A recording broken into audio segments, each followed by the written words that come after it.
All right, y'all. We're tuning in for another amazing episode here on JMalcom TV. And y'all know what I say every episode. Y'all are in for a treat. And for today's episode, we have the first female guest on the podcast. And I say, hey, she's making a lot of noise on the automotive scene. So it was only right that I had to grab her. She's been doing her things with the bikes, the big wheel bikes. She's part of the big wheel women. And man, she's just doing her thing. Now she making noise on the car side of things too, tearing up the drag strip. So I'd like to welcome Denise, aka Babygirl Florida, to the show. How you doing, sister? I'm doing well. Thank you for having me. I'm honored to be the first female. I'm glad to have you. I'm glad you were able to make it. It's an honor for you to be in the seat. You're doing your thing. So I had to reach out. I had to reach out. Thank It's you. only right. Thank you. So the way I like to do things, I like to start out from the beginning and kind of paint your picture and timeline on how you became the woman you are today and where you got to where you are today in the automotive game. So what was childhood like growing up? Childhood, I was a big old tomboy. I started on dirt bikes, a YZ80, and it just progressed. Four wheelers, just a tough. But I was always girly girl a little bit, Right. but always in the woods on the dirt bikes, on the four wheelers with a bunch of boys. Toughest girl, fighting, you name it. That was me. Right. I stayed in trouble. I was the first girl to steal my mama's car. Really? Yeah, you name Take it. us through that story. How did that come about? My mom's older, so we kept a Cadillac. Yeah. But one year, so I used to steal the Cadillac, of course, and I used Yeah. to kind of crawl through the house. So when you have an older house, it would creak as you walk Yep, through. yep. So I used to crawl through the house like G.I. Joe. I would go in her purse, I would take her keys, and I would just drive her car. I would pick up one of my friends, and we would be all kinds of places. But everybody used to hang at Bojangles on Yeah, New Bern yeah. Avenue in Raleigh, North Carolina. And we used to go to Bojangles. Oh, And we used to go to man. Miami Subs. And I was only like 13, 14. I was 13 already. driving but one year, my mom bought a brand new New Yorker when the digital screen came out. Yep. I thought Yep. we was the first ones with it. Oh, I was infatuated. I couldn't wait. So I stole a car a bunch of times before I actually got caught.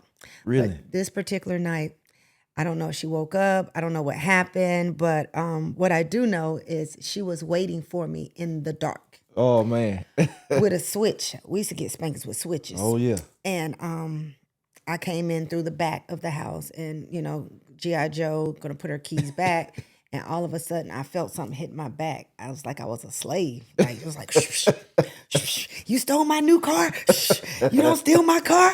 And I Yeah. put it back. Like, I used to steal a car all the time. All the So time, yeah. it was just like, that's just what I did. Like, I waited till nighttime and I would just steal a car. So it was like I got a little too good at it. And to the point that like I was climbing out my window. She had a rose bush and I was Yeah. breaking the limbs off the rose bush. And she kept saying, I don't know how these limbs can get, I don't know what's wrong with your bush. But yeah, it was like, that's just what I did. Yeah, yeah. And I got too comfortable and I got caught and she beat me like a slave. She sure did. So when she finally caught you, it was on. It was on, but it wasn't over. Really? No. So it kept on. You kept on. Got over there and then one day I skipped school. Like I wanted to drive and I wanted to go like fast. And my brother is kind of the reason for it. Like he would let me drive and I wasn't old enough to drive. And Right. we'd go down a dirt road and he'd be like, you can drive. And I'm like, all right. So I was always infatuated with driving. Really? Whatever you have, I'm asking, can I drive it? Right. And they say, yeah, oh, it's on. Like, and we're from, we're country, so I can drive a tractor, I can drive a car, Oh, so you just drive wheel everything. anything you have, Gotcha. I can drive it. Gotcha. To this day, there's nothing I can't ride or drive. I can drive it. That's amazing. Mm-hmm. So now I heard you say you was riding dirt bikes and four wheelers, all this. At what age did you first get introduced to that? 10, 11 years old. 10, so early. You just early on always been into it. Yeah, like my neighbors, they were all boys. They had dirt bikes, and I used to be at the fence begging, could I ride their bike? And then finally, I got my own. And boy, was it a problem.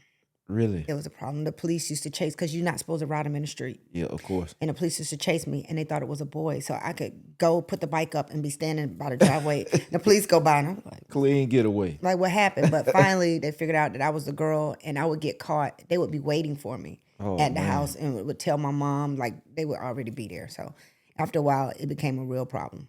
Got you. So now you riding these four wheelers. You stealing your mom's car and everything. So what was high school like?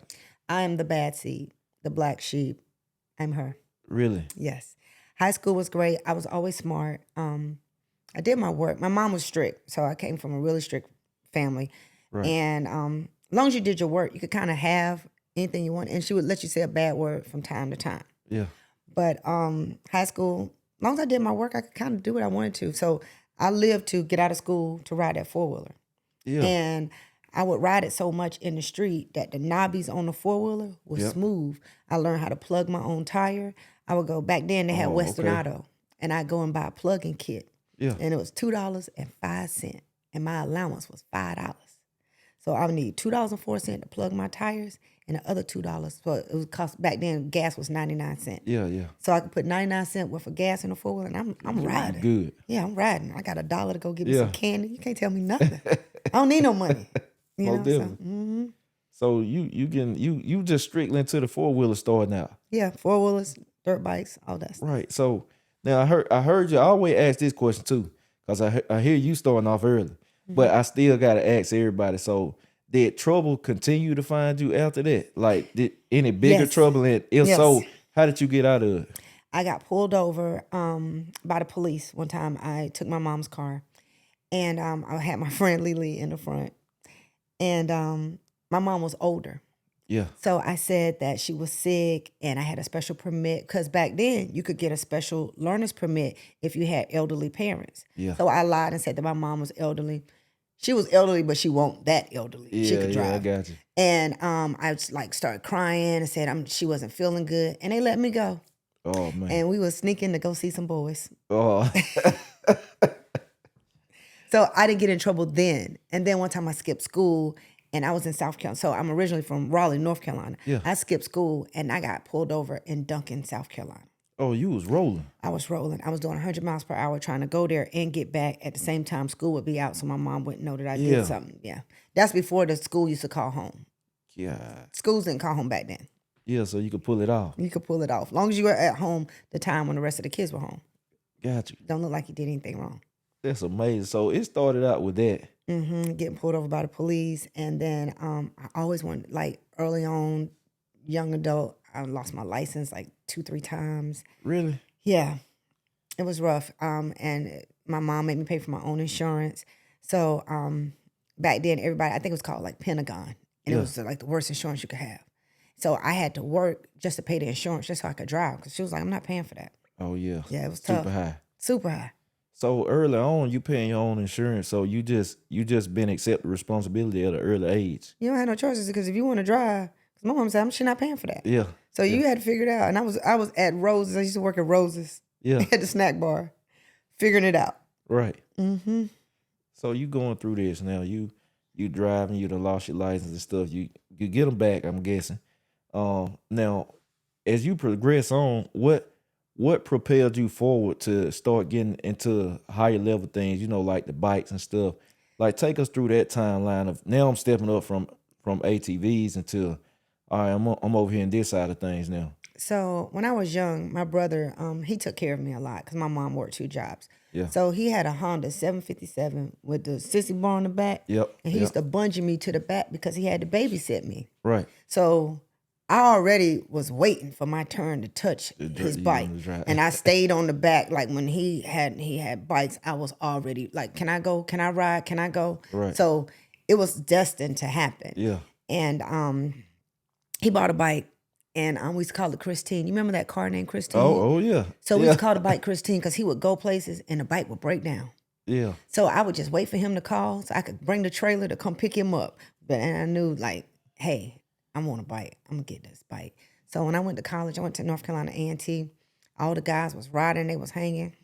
I was saving my money. I was working. I'm going to buy me a motorcycle. Get you a bike. And I got me a bike, and everybody used to hang at High Point Park. Right. And I'm going to the park, to the lake to hang out, which is where Fantasia and Rico, they're from High Point. So that's how I know. I know Rico. Yeah. Gotcha. That's when we was all poor and broke. Yeah. And in college. Yeah. So, yeah, I used to go to the park, hang out with them. Of course, still the only girl. But I was there, and we was riding. So what was your first bike? My My first bike, everybody say you're not supposed to buy a katana. Yeah. You gotta call it a can of tuna. I had two. The first one was it was older. I think it was like a 90 something. Yeah. And you know, it's all square and boxy. Yep. But then the one came out with a little missile light on the back. Oh, Couldn't tell you nothing. I had that one look like a little square box. Oh, I Yeah. had that for like a month. That one with that rocket light on. Oh, I walked into the dealership. Oh, it belongs to me. It was red. Couldn't tell me nothing. Nothing. So when you got that, you just felt like you was on top of the world. I was on top of the world, but guess what? I was getting picked on the sneak. Really? Because the guys I was riding with was calling it a can of tuna. But it was like, it's a new one. Yeah, It don't look yeah. like the other ones. Yeah, exactly. They won't having it. Oh man. That's okay. I'm working at Sam's Club. Yeah. I go get me a 600. It's on now with the little bumblebee So, in the yeah, back, yeah, the you carburetor. just stepping up, yep. Yeah, the Shred. Yeah. That's what it was called back then. I had a Shred. And yeah, it progressed from that. It went from a 600 to a 750 to a 1,000. Wow. So I done had about 10, 12 motorcycles. Like, there's no bike I can't ride. And it just, I'm a race. I'm going to do this. I was just a daredevil. Really? So what was your first time? What was your first time taking a bike to 100 plus? Jeez, I did so much dumb stuff. I don't know, but So I you remember did that early on. I did it early on. College? Yes, definitely. Definitely College. That's probably. I used to ride on High Point Road, Yeah. and they had a curve by the convention center, and all the guys I used to ride with, man, they could really ride. But when I get to the curve, I get the butterfly feeling in my stomach. Oh, So I had to learn how to push it through the curve, swallow it, and go. And before, I would be right there with them. Like, they would go, and we all would hang at a store. yeah. And they would get ahead, but I know where they were going. But after a while, oh no, when we got to the store, we was all at the store together. Yeah, you you ain't went at the to that store curve. waiting on me. I'm gonna be right there behind you. So I heard you say that. What was what would you say that was your first like kind of scary moment? Like, Yeah. I don't know if I want to Yeah, cause that curve make your stomach feel crazy. Make your going booty into tight. yeah. Just tighten Yeah, up real going quick. into the curve. Going to the curve. Now speaking on that, while we talking about that, going into a curve, leaning and stuff, you ever laid one down? Yes, You have. I have. Take us through that. What happened? How did this happen? I didn't lay the sport bike down. I laid the chopper down. Really? Yeah, I laid the chopper down. So how did it happen? Well, my sport bike fell over one time, but I was so vain that I didn't want to scratch it. I put my leg under it. I was on some rocks. I think everybody got a gravel story, Yeah. and they think that they're a boss, and then you get the shuffling, and it was falling, and I Gotcha. didn't want to scratch it up. I put my leg Put your under leg. it. Dumb me. I'm all cut up and scratched up. And Oh man. yeah. What was that recovery like? I mean, did you break anything? Obviously, I, mean, I didn't break anything. You didn't break nothing. I was just all scratched up, but I was so rough. I didn't care. You used to it. I didn't care. I'm going to shea butter it up and keep it moving. Just keep it rolling. Yeah, put some shea butter, some cocoa butter on it, and I kept it moving. So now you ride these bikes, and I heard you say racing. So you were, I'm guessing at the time too, drag racing these bikes. Or you street racing. I'm drag racing and street racing my own motorcycle, and I'm in college. So we used to go to Piedmont to the Big Dog Shootout. Yeah. And back then it was Terry Bracken. We used to do it every Thursday night. So Right. I lived for Thursday. And I'll be out there, can't wait to get there, street racing. So I was always around all the motorcycle guys. So I knew Ricky Gaston at a very early age. Oh, okay. Ricky and the twins and everybody he hung out with, I knew them very early. Right. So what was your first experience at a drag strip? I mean, what was that like? It was a party. Really? I'm in college, it's a Yeah, party. yeah. So your first and I'm time- cool, I got a bike. So all the cool guys, I'm the girl that's hanging with the cool guys. Yeah. So all my girlfriends want to come with me because I know all the cool You know guys. all the cool guys. But I'm like, oh, he's dumb. He talked to a bunch of girls because I was the girl that was allowed to hang with them. Gotcha. So college was your first visit to a drag strip, or you had been before then? College was the first, like really into it Yeah. because it was a party. And so when I was in high school and I was around it wasn't a party like that. But when I got to North Carolina A&T, oh, it's a party. Everything. It went from the campus being a party to the racetrack being a party. I never partied like that. So I'm at a school, and then they got a 2 to 6. So it's just I a got in whole trouble new early world. in school. A whole new world. So you was in college too, and the trouble kind of just carried over. Trouble following me there. Man, so take us through that. Like, what trouble was finding you in college? I mean, I was allowed to take my car the first year. I'm oh, speeding. okay, I'm hanging out. Like, same stuff. I went to a white high school, so I was used to a square band. I get an A&T, and they shut the street down, and the band come through, and when they do the breakdown, everything stopped. Yeah. Immediately, I'm not doing my homework. Oh man. I'm in trouble. Yeah, my mama not playing that. She said, my brother up there, if you don't do what you're supposed to, oh, you coming home. Mama said, you coming home. Oh, Right. God. Yeah, it's getting real. You think she gonna pay for this school? Them books? So back then, we had to buy our books from the bookstore. Oh yeah. Yeah. And them books was $500. My mama spending $500, and you're not doing what you're supposed to, and you got a car. Right. I think they took my car. She took your car. She took my car. I got me a job. I need to drive to work, so I need my car back. So she gave the car back, and I was going to work, and I had to figure out, like, you're a grown up now. Right. You can't ask for money from home. You got to figure this out. Like, you got to start being responsible. Most definitely.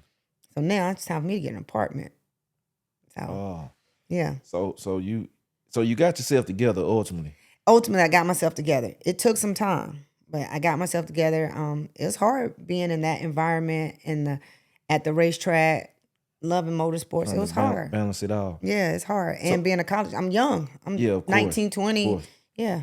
So what was your mind like? What brought you from here to here to balance it out and like lock in, you know? My mom was older, and she will whoop you. She will beat you in front of anybody. Yeah. So I ain't worried to come to A&T and beat me in front of my friends. So just that alone, like I'm gonna get I'm together. afraid of her. Yeah. Yes, I'm afraid. She sent my brother because she's older. If she come, she gonna beat you. It's gonna be trouble. It's gonna be trouble. Yeah. I don't want them problems. Now how's y'all relationship? Is it I'm scared of her, and I don't like her. That lady crazy. really? Yeah. So y'all not tight close or whatever? No.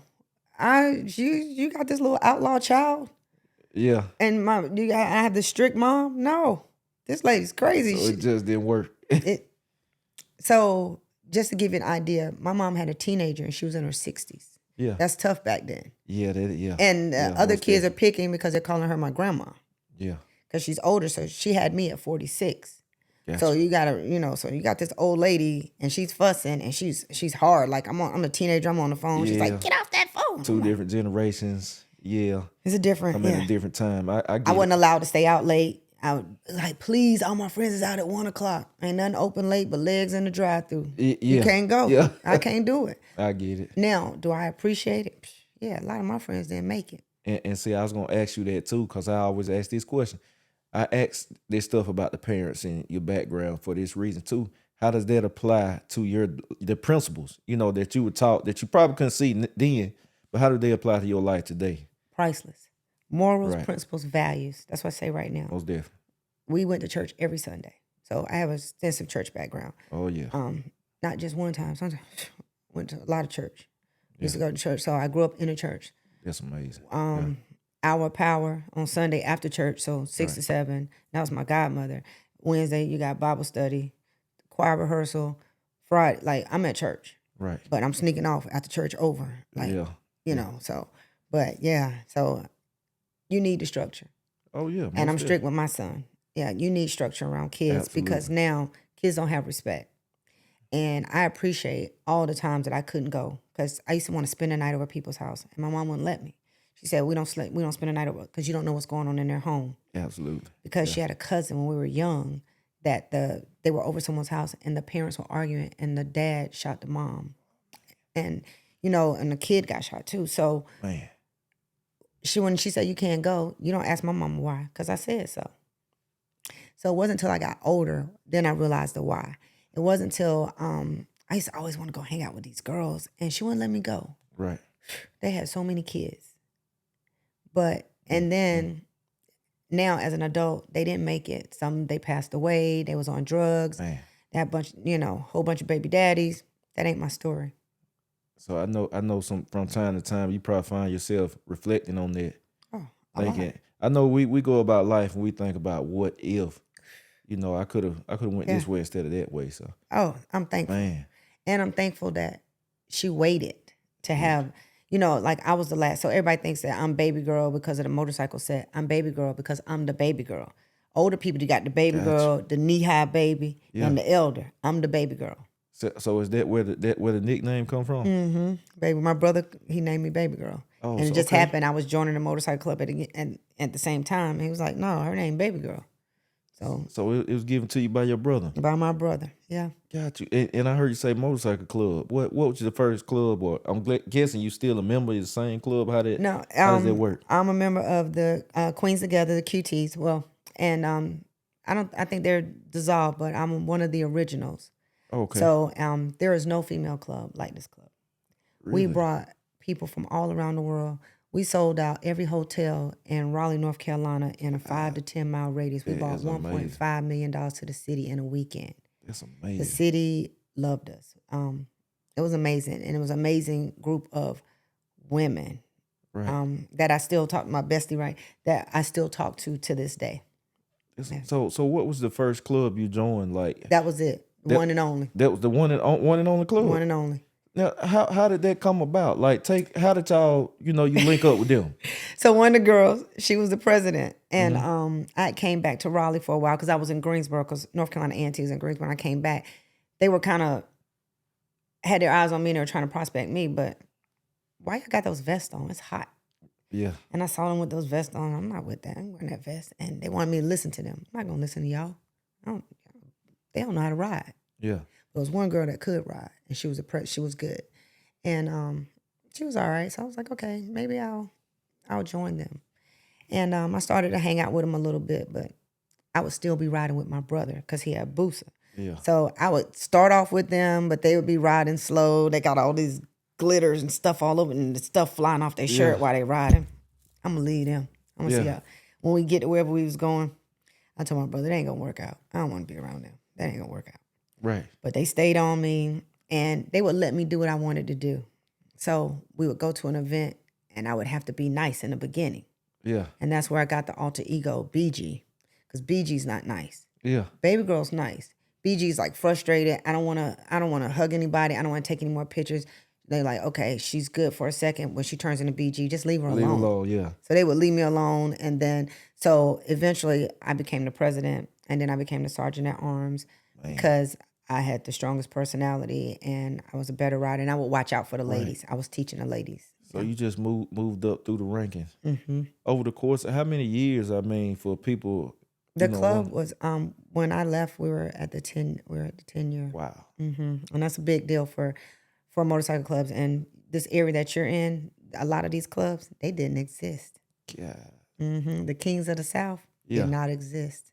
It's amazing. Rare Breed was the club back then, not Kings of the South. They're new. That is amazing. So a lot of those guys from Kings of the South, they came from number one stunners. They know me. If you say something about a motorcycle, they know exactly what the old heads. This new generation and the new way that's not the way it used to be. Right. Not at all.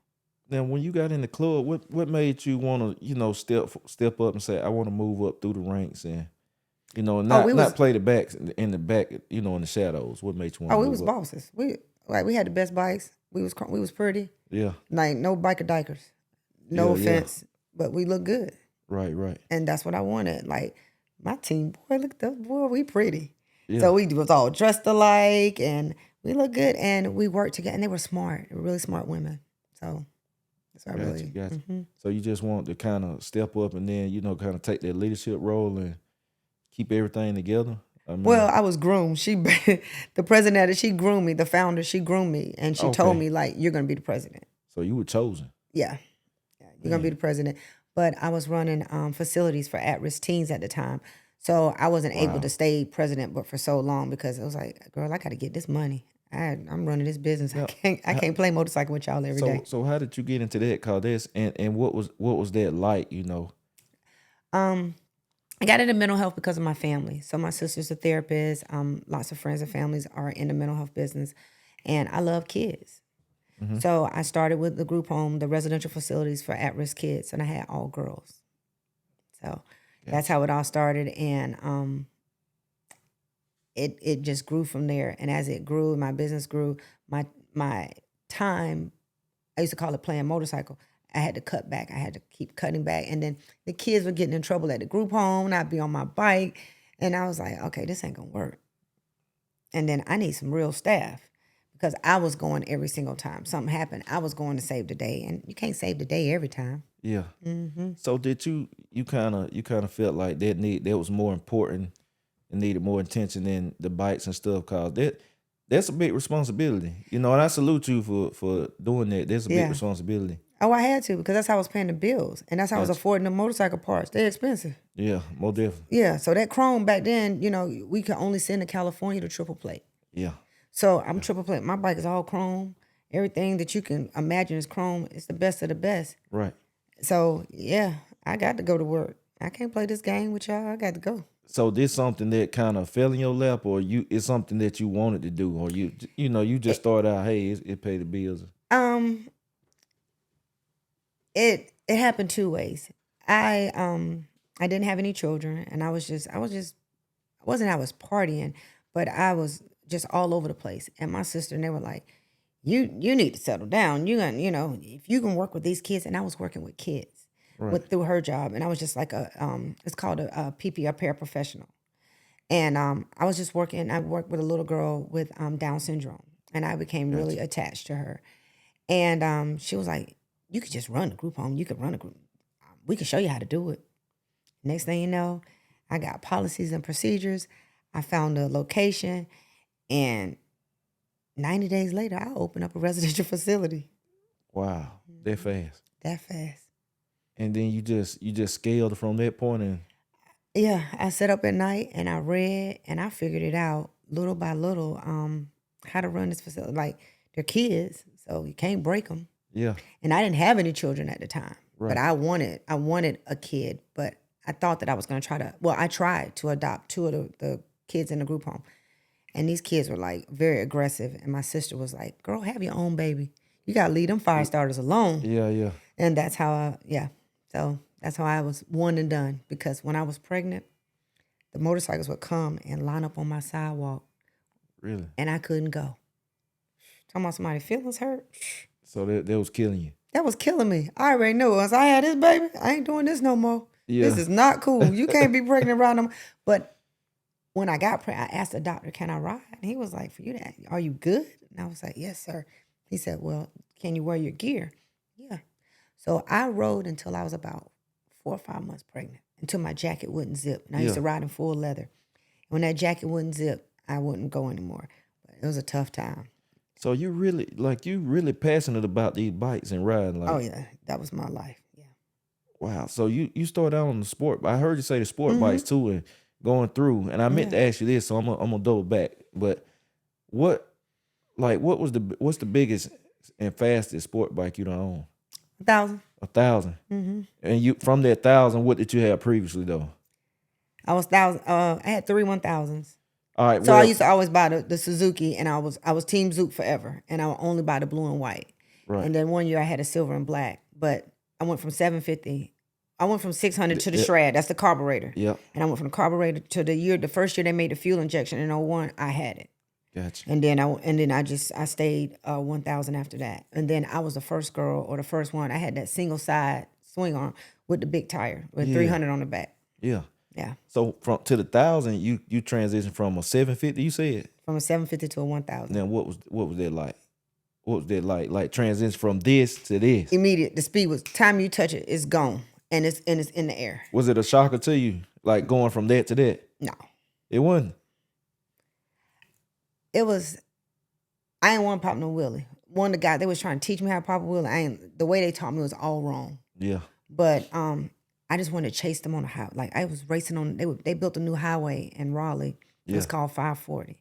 And I used to race all the guys. Like they were building this highway, and we raced to the highway run out. It was dirt. Oh, First man. we would race the concrete, and it was my high every day. Like on the bike. On the bike. We waiting under the bridge for each other to race. Right. Mm-hmm. So what makes you so passionate about these bike cars? I mean, I know you got a fan base, obviously stuff, but people would never know. Like I know you ride bikes, but people would never know that if they don't, I'm guessing they don't personally know you. Your fans probably wouldn't know that you are this passionate about these bikes. So what fuels your passion? And is it a getaway from you? Like me being a car guy, there's sometimes a getaway. So It is. What I used to tell people is you see things on your motorcycle that people don't see in their car. right, And I used to look down at the street and say your car's leaking oil and it rain. It used to make like a glitter rainbow, especially if it's on the asphalt. yeah. You can see the silvers and the black. So I used to be like, man, it looked like a rainbow on the ground, and it's oil. Yeah. Or I would see a can to the side and it would be rusty, but it looks different when you look at it in your helmet versus when you look at the car, it's trash. When you look at him, like, dang, that ain't too bad looking. But one thing that I used to love, we go through the city and you see a shadow in the building and the shadow pass you. Ain't that crazy? Yeah, it is. I don't know how I do it. That is. But it would run past you. That's and crazy. I run a circle and come back and do it again and be like, dang, I'm going fast. Yeah. I'm going fast. Yeah. Yeah.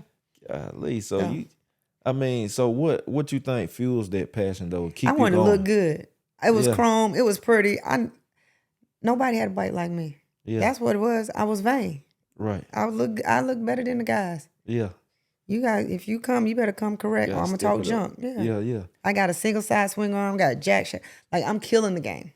So you I got get the air best of the ride. I'm best. on a sport bike and I got air ride. Air ride. Yeah, you getting the best of the best. I got the best of the best. Yes. So you was on the sport bike. Now, what transitioned you into the bikes you're known for now? I would be at bike. So my siblings are old, and we all bikers. Everybody ride. Everybody. And we be at bike week at Daytona bike week, and they on their Harleys, and here I come zoom, I done zip by them, and they done stopped and turn. Yeah. Cause we pick up speed so fast. Yep. Or they'll take off. They'll get me on the takeoff, but I done zip by them, and they done turn. Yeah. Man, come on now. Back then, the 23 came out. Yep. Now, I had a big back tire, but not a front tire, back tire. So I got a 23. Then I got a 26. Yep. I used to call it an old man bike. They don't look so bad with them big wheels on the front. Yeah. Change the look. And then it just progressed, and it was fast, 26. Then it was 30. Then it was 32. Oh, let me get that. That don't look the same. And like, it's evolving, it's changing. That old man bike with the music bumping, it don't look bad no more. I see something different, especially if I can make it look cool. Yeah, exactly. Now the game is changing, and it's separating the men from the boys or the girls from the women. That sport bike is cool. We know we maxed out over here at 10,000, because back then it used to be 10,900 to get a 1,000. Yeah. Oh, that Harley, you need 15 to 20. You got some different kind of money, or you got some credit or something. Yeah. That's a different ball game. Yeah, and while we on that subject, what does it cost to build something for people, and for people that want to and aspire to, but don't know what they're getting into? What does it cost to build something of that caliber? The big wheel bagger, Yeah. bring your pocketbook. You need 50 to start. Wow. Those bikes are upwards to 100, 150. They got real money in those bikes. Just the front wheel. I used to tell the guys, what we pay for a front wheel is more than y'all pay for all four. So one front wheel, the 34s, that's 3D, they're $9,000. They're going down now. That's $9,000. So y'all paying $5,000-$6,000 for a set of wheels. Yeah. So the bike game is a big boy game, but it's the same parts. We got the same paint. It's the same details. And it's expensive, Yeah. So your show cars, that's the show bike. And when y'all talk about off the frame, that bike stuff was the first off the frame. Back then, they had East Bay Dragons. They're out of California, like all the big bike clubs. Right. And they used to say, you don't show with no black frame. So the old riders know about that. So they was taking those bikes off the frames years ago. Right. Mm-hmm. So a frame off, you ain't talking about nothing. Right when they look up under there and they see that frame black, you ain't talking about nothing. Yeah. I don't care what kind of paint you got. That frame black, you ain't did nothing. Yeah, and see, that's why I like to let people get an idea of the cost. Cause if you're not in that game or in that field, like low riders too.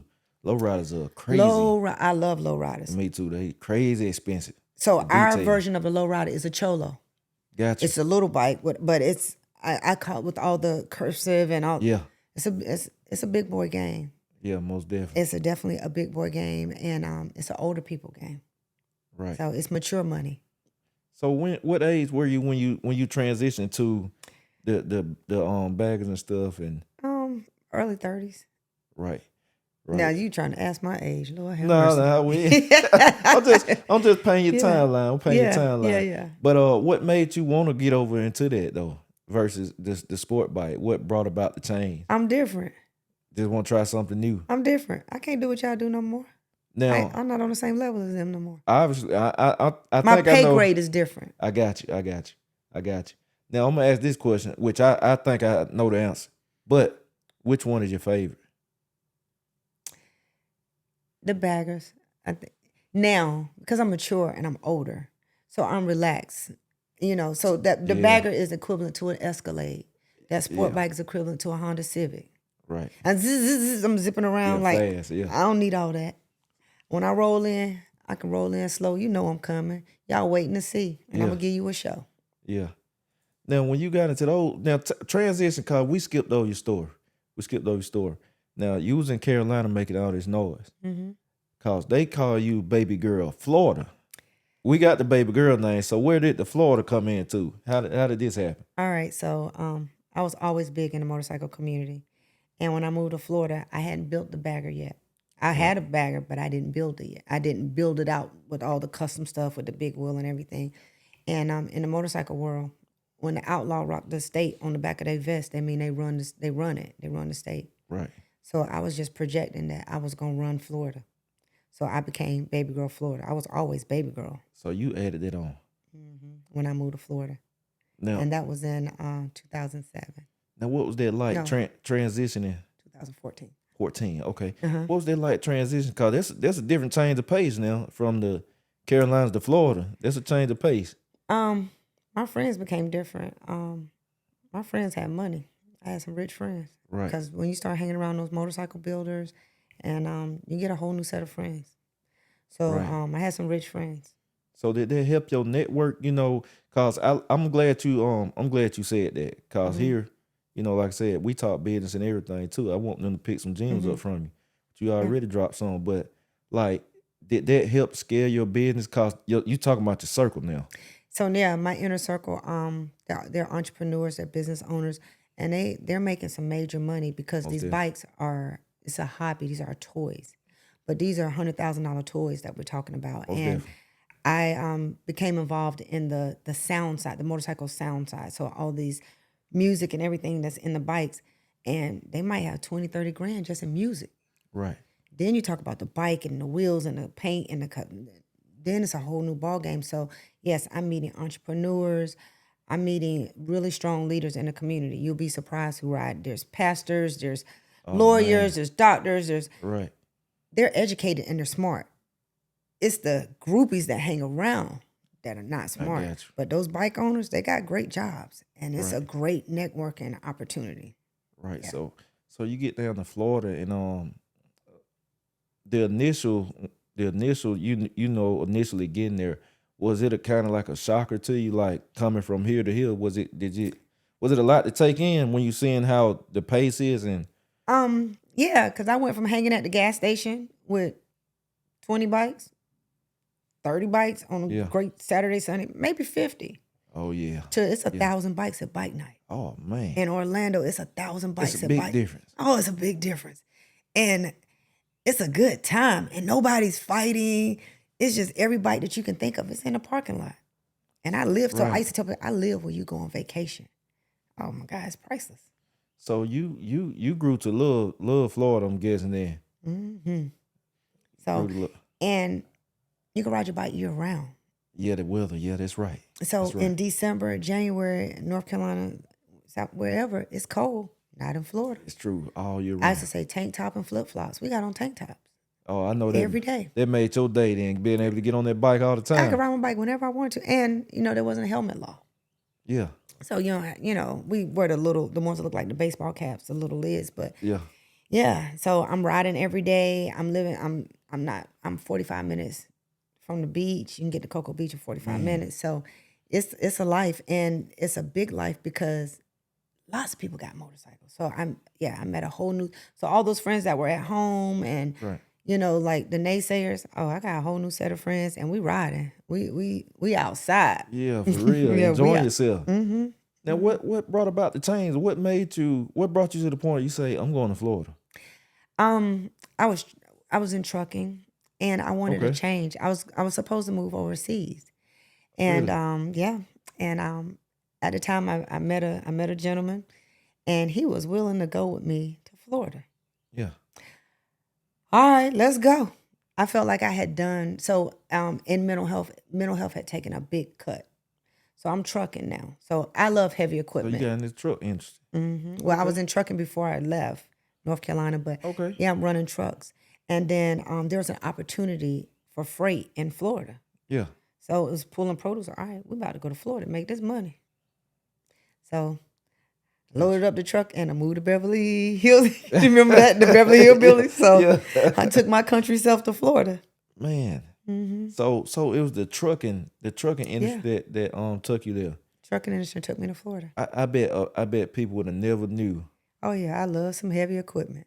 We was laughing, we was coming down the road, and I said, the way people point out the cars, that's how I point out trucks.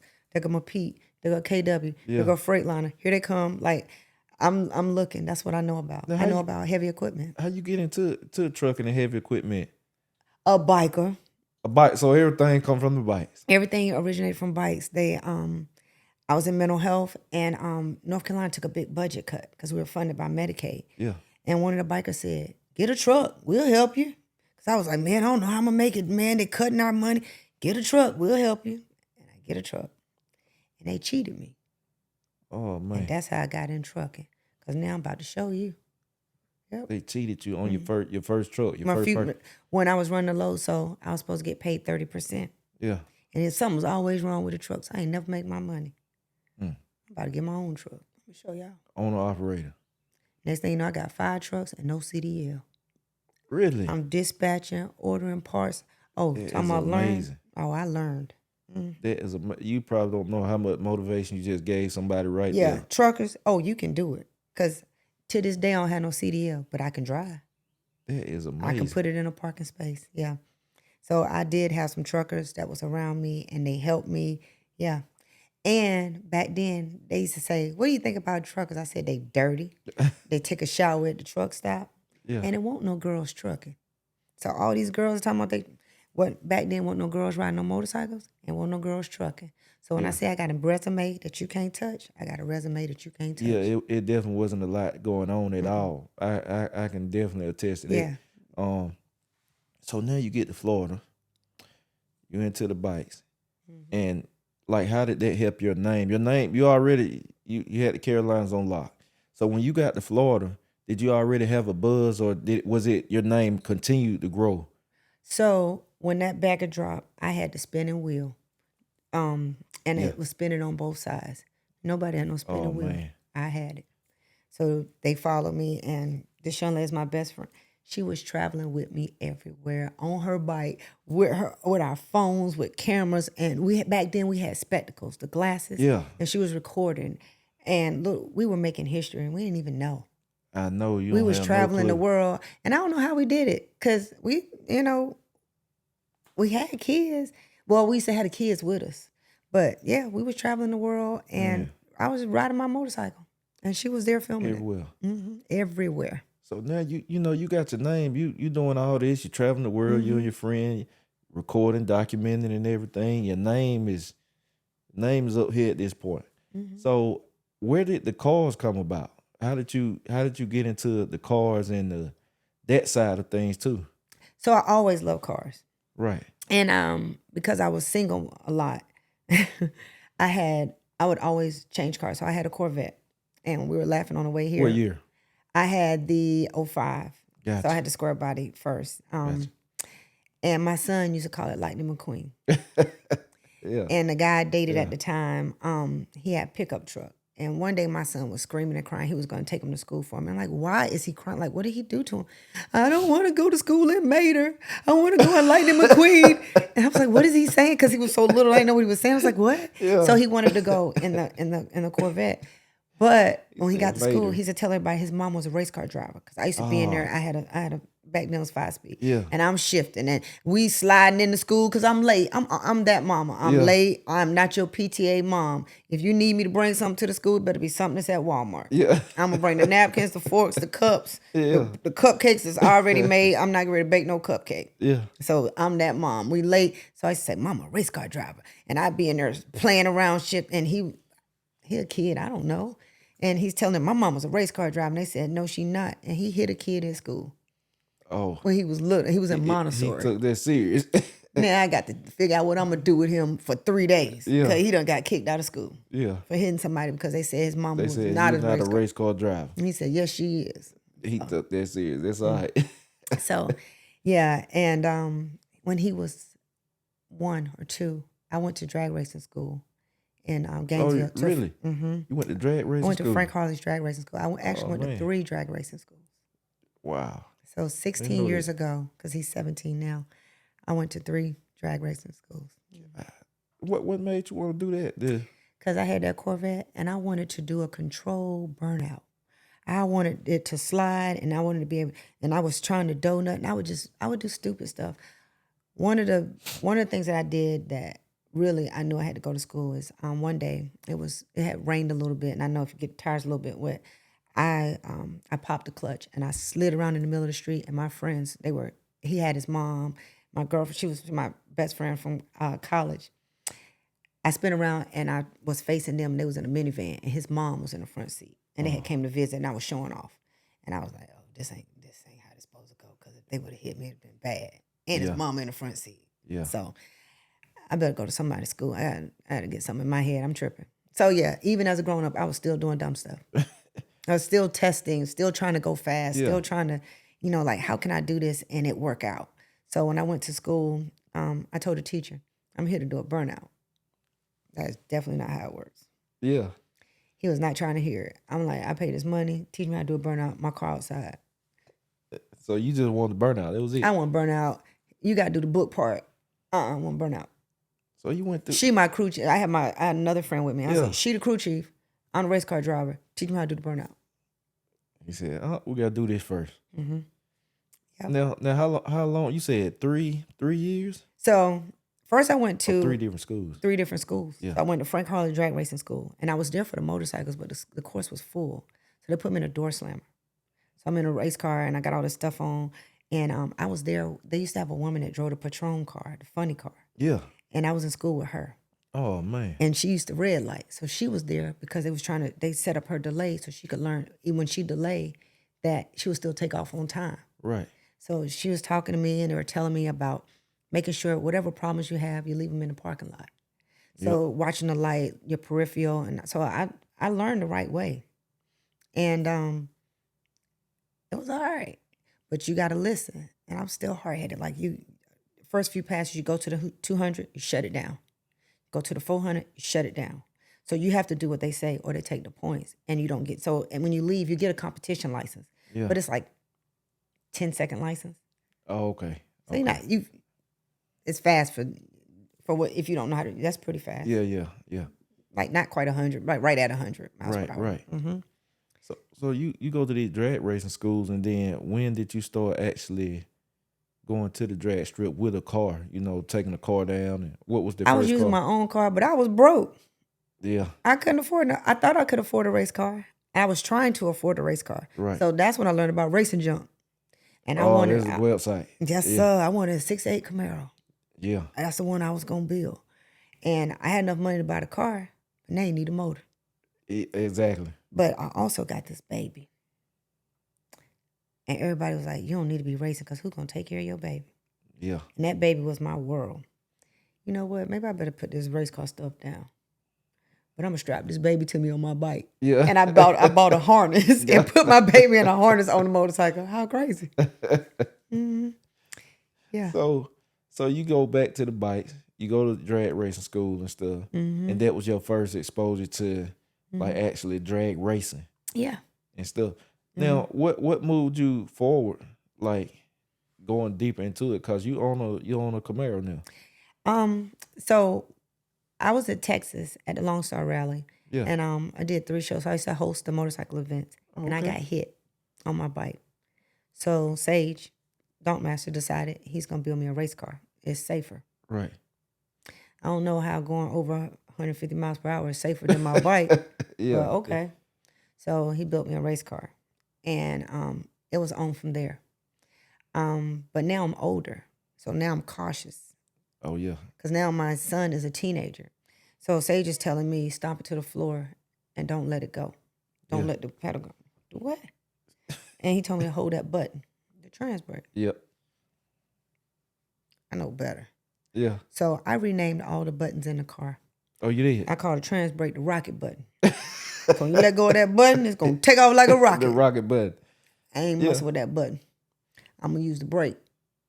And I'm going to hold the brake and I'm going to punch the gas.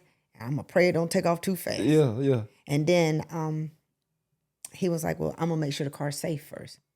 He was driving the car and it was popping and wheeling. Jesus Christ. You said that ain't safe. That ain't safe.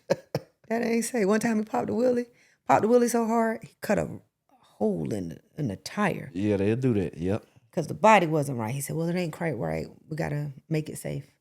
All right. And when it did that, we were in Holly Springs. Yeah. So it came back. It went back to the machine shop, and they braced and reinforced something and set the body back on there right. And was like, all right. So when I went to Texas, you get ready to go down this track. I'm in there panting like a dog, like, do what?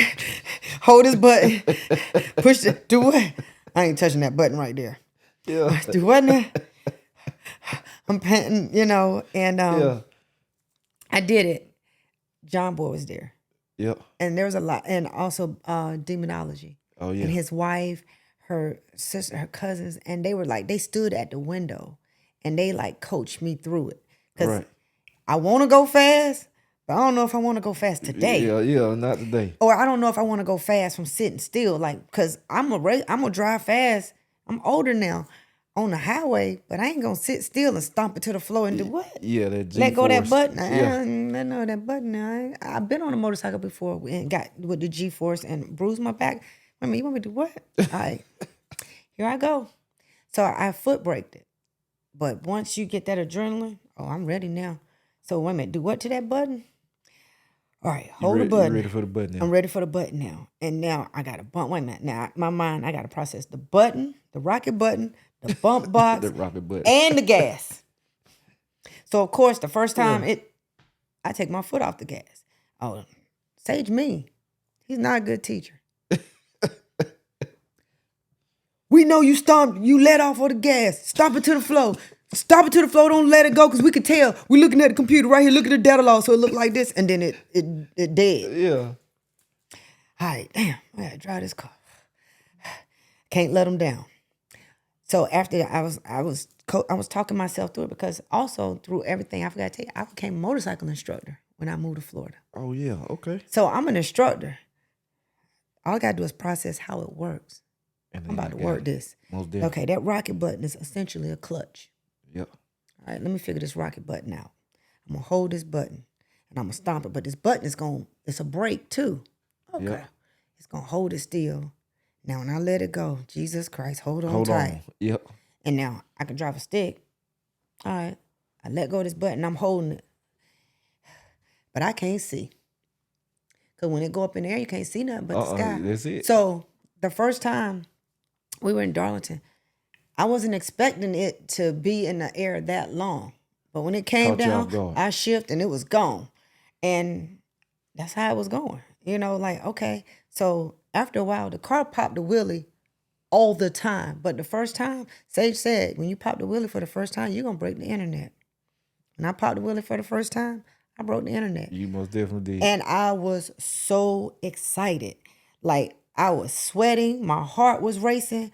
But I was like, I did that. Like, I say it makes you feel good. Oh my God. And G-Dog was right there. And I was screaming like, and he was like, how'd it feel? And I yelled, all I could see was the heavens. So when I see the video, and I laugh at it all the time, because all I could see was the heavens. And the wheelie became, it's almost like I was waiting for the wheelie. But essentially in racing, you don't want to pop no wheelie. Nah, it looked good. It looked good. It looked good, but it slowed it down, yeah. Yeah, but I was practicing. And Big Money Rock raced me in Georgia. Yep, I remember. That was my first race. That was your first race.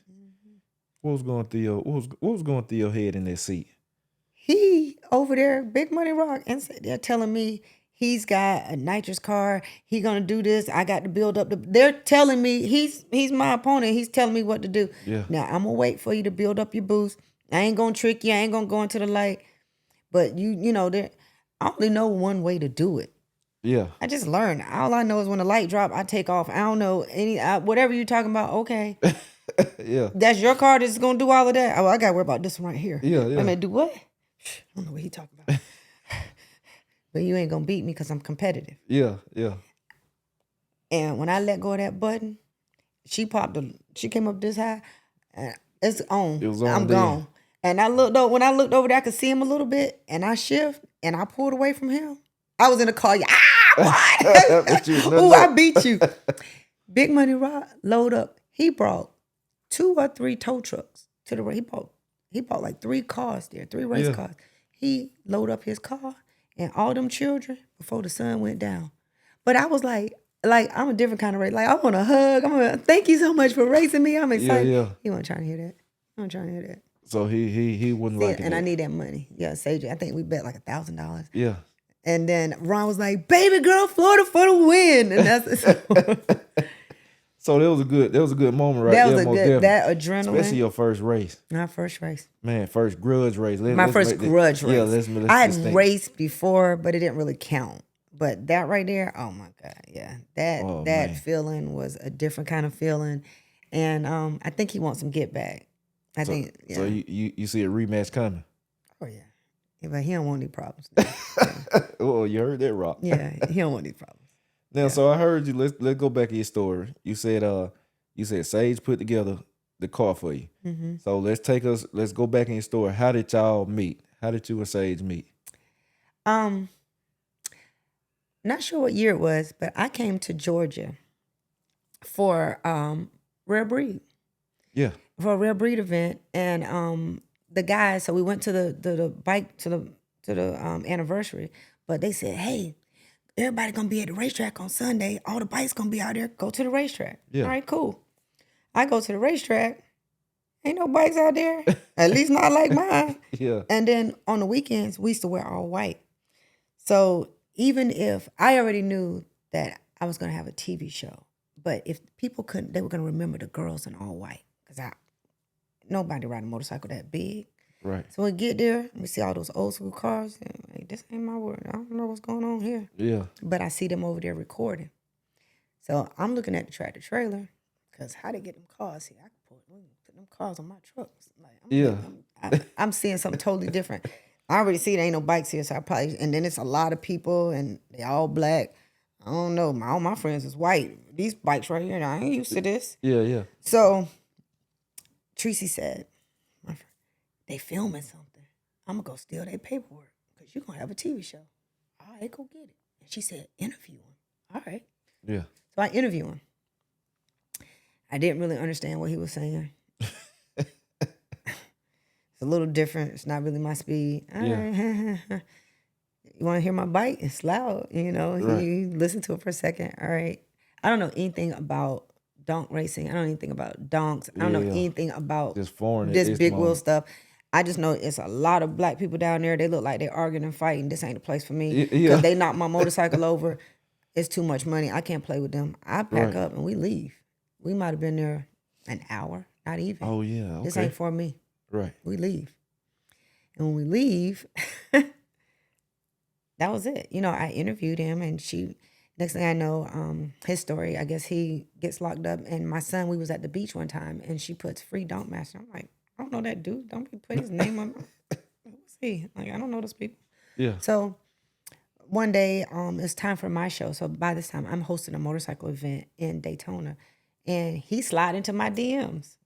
Oh. Like, oh, you want to do a show? Blah blah blah. Like, what's the? But it's different, and he's different, Yeah.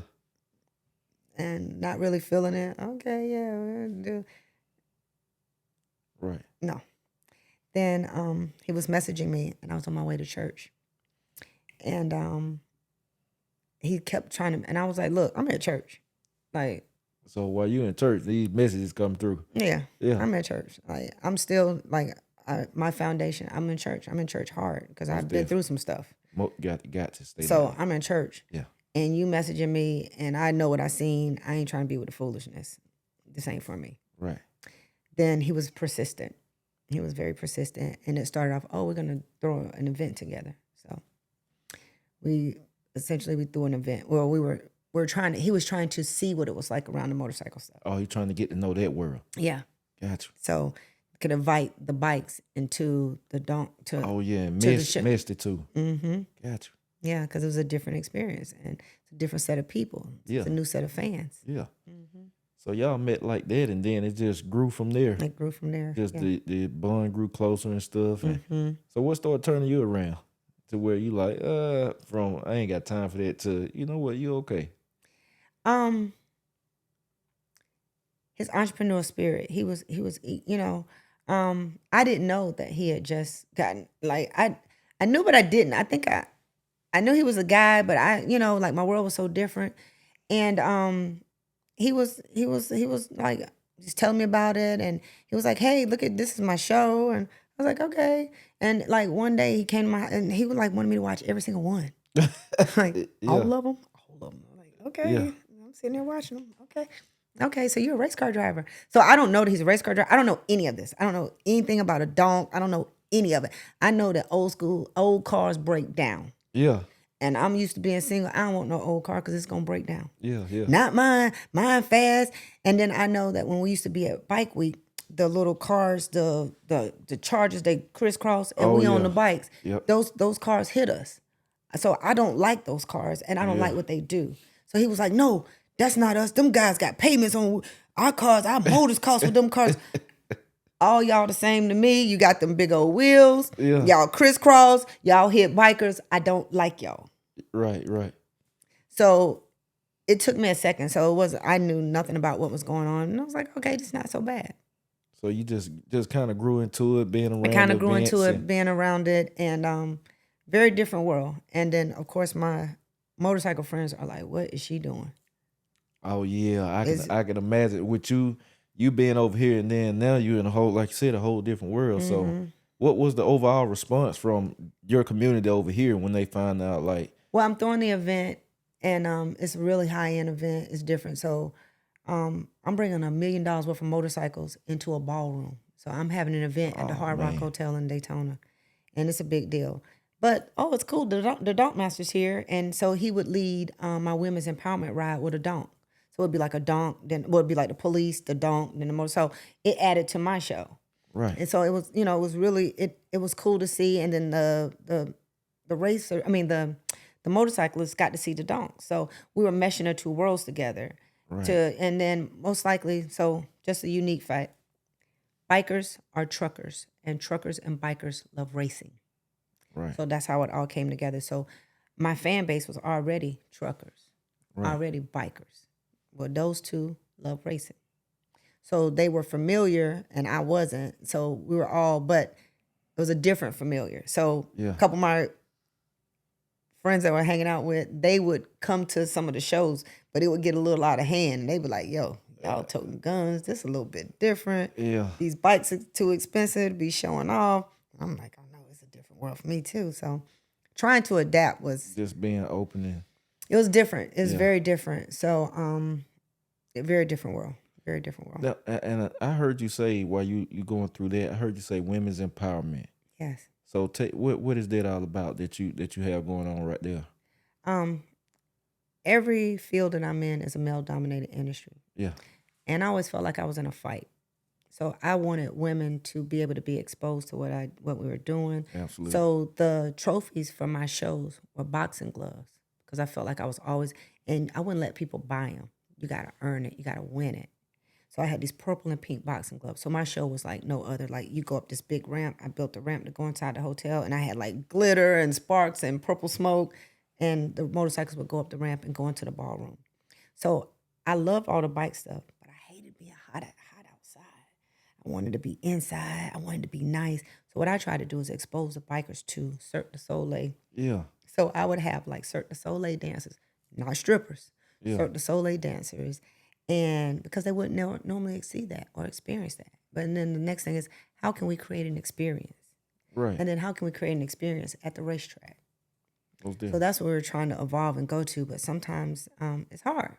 One, it's expensive, but the people have to be open-minded. Oh yeah, And absolutely. sometimes they're not open-minded. And then that's where you get the Right. pushback Right. when people aren't ready to evolve. So I wanted women to see me and know that you can do the same thing that I do. Oh, that bike's too big. Girl, I can ride it. And I had another young lady that was riding with me. She was little. She's little. You can ride. I'll Yep. help you. Yep. I'm an instructor. I'll teach you. I wanted women to be exposed to the sport. So right now, I started a nonprofit called the Rev'd Initiative. Oh man. And Great. it's for women and children. I want to teach them about additives, about, car additives. Yeah. Something as simple as changing your oil or sometimes you check your oil. If your quart low, a quart costs $9, $10. But if you don't put no oil in that car and you blow your engine up, you got a bigger problem, a few Exactly. $100 problem. Yeah. So if I just teach you how to check your oil, that's one problem you don't have to have. If I teach you that your tire's low and you go and put $1 in the air machine versus you need a $100 tire, so women who necessarily, I want it to be underprivileged. I want those people because, Right. and then at the end of being a part of the program, I want them to experience the racetrack. Because a lot of times our people don't get to go to the racetrack because it's too expensive. Yeah. And if you have more than one child, you definitely can't afford to go to the racetrack. If that's between $30 and $50 a person, Right. you can't afford that. And then you got to feed them. Yep. And then you had to drive. Most likely the racetrack's in the middle of nowhere. Yep. Yep. So Absolutely. it's expensive. So how can I offer something like that? They get the experience and we're touchable. I want people to be like, oh, baby, I'm not some... Okay, you can be the celebrity, but are you touchable? Are you realistic? Can people relate to you? Yeah. Yeah. So do I have a relatable story? Am I a boy mom? I got a teenage boy. Yes. And I want women to understand, like, child, I had a boy and I ain't had no babysitter because everybody's like, well, how does your son know how to ride a motorcycle? I ain't had no babysitter. Yeah. He better learn. He used to be strapped to me Yeah. because I ain't no babysitter. So he got to go with me to the Right. racetrack. Right. So, yeah, Man, that's how that's an amazing thing you got going and a good thing too, because it is a lot of women that need that. They Yeah. need that information that you're providing and stuff too. So, like overall, what drove you to go ahead and actually start that? Because ain't no girls for me to talk to at the racetrack. Yeah. It's nobody for me to race. I mean, it is, but they're far. And I'm learning. And then I Yeah. want to teach that girls can have fingernails and lip gloss and do your hair and still drive a race car. Yeah. And then right now, it's a little girl, Evelyn. When I had an accident, Evelyn was at the racetrack, at the end of the racetrack at 2:00 in the morning, boohoo crying. But she first saw that she could do it. Her mom wrote the best caption on Instagram. Yeah. Like, have you ever seen a child's eyes light up? And it gave this little girl hope. And whenever I'm around young girls, and they were like, baby girl driving that race car, I can drive a race car too. You sure can. You sure can. Absolutely. You sure can. And you don't have to go as fast as I go. I want them to experience just going down the road. Even if you go down slow, that adrenaline or that feeling, I want them to experience that. Man, And I want that's to be a part of amazing. that. Yeah. That's an amazing thing you have going, man. I salute you for that. I'm glad Thank you you. got it started because it's definitely needed. Yeah. So you done amazing life, amazing life. Different. Have done a lot of amazing things, and I'm pretty sure you done inspired and touched a lot of people as well. So if people want to reach out to you, I mean, where can they find you? Like on your social media? What's your socials? I'm still Babygirl_Florida on all social medias. Facebook, Babygirl_Florida, Denise Markham. I'm everywhere. I'm on TikTok. I did 5 million on TikTok riding my motorcycle to pick up truck parts. Oh man, Yeah, you gotta check that out. Yeah, you gotta check that out. Everybody check that out. Yeah, so make sure y'all go follow me on TikTok. Go follow me. But I'm working on some stuff with this Camaro. Really? I can't disclose everything right now, but I'm working on some big secrets. I've got some partners and sponsors. We're not finished with all the contracts yet, but I got some people that believe in me. I started something called the BIBGs, the Believers in Baby Girl. And that's Oh where I'm gonna put it. man. I'm gonna do a tour when I unveil the new Camaro. Oh, we're gonna have to bring you back then. We have to bring you back to the Oh show after to talk about all that too. yeah. We definitely got so what's on your plate? What's on your plate in the next year or two? Like what's some of your goals? In the next um in the next 60 days, that car's gonna be unveiled. Um, I'm gonna Gotcha. uh put myself over there in that small tire community, and I'm gonna make sure I'm competitive with the ladies and with the men. That's what's up. Yeah, so I'm gonna go over there and hang out with those guys a little bit, and I'm just gonna try to fulfill some. I feel like I'm in the third quarter. I'm about to run Oh the yeah. ball. It's my turn. Definitely your turn. It's You're my doing your turn. thing. Hmm. You're doing your thing, and I'm Yeah, looking forward to that. Looking forward to yeah, the big reveal and stuff too. And yeah. we gonna definitely bring you back on for Cause I sure. ain't scared to go fast. We see I that. ain't We scared to see go fast. we see that. You Yeah. know, you So. go up there. So Mm-hmm. something I like to do at the end, and I'm always do at the end of every Uh-huh. podcast is I give honor to our Father because without Him Definitely nothing is possible. nothing. So we're gonna bow. I'm gonna Yes. say a quick prayer, Mm-hmm. and then we're gonna close this thing out. Dear Heavenly Father, we come to you today, heads bowed and hearts humbled, Father, just to say thank you. Thank you for awakening each one of us each and every morning to just take in the day that you've made because we know that everything you made is good, Father. And God, I like to ask that you rain blessings upon Denise and her family and all that she has going on, Father, and just lay your holy hand on her always. And all these blessings I ask in your Son, Jesus' name. Amen. Amen. All right, so we're going to take this thing out. But So, I'm gonna tell y'all, you. I hope y'all enjoyed this podcast. It been an amazing conversation here with Denise, aka Babygirl Florida, which y'all know it is, and we definitely gonna bring her back. She got a lot going on. She got a lot going on. Y'all make sure y'all follow her socials and stuff, and comment below. Comment below your favorite part of the podcast, and she dropped a lot of information. Make sure to go support her organizations and everything she has going. And we finna get on out of here. All I right. enjoyed you. Thank you. We out.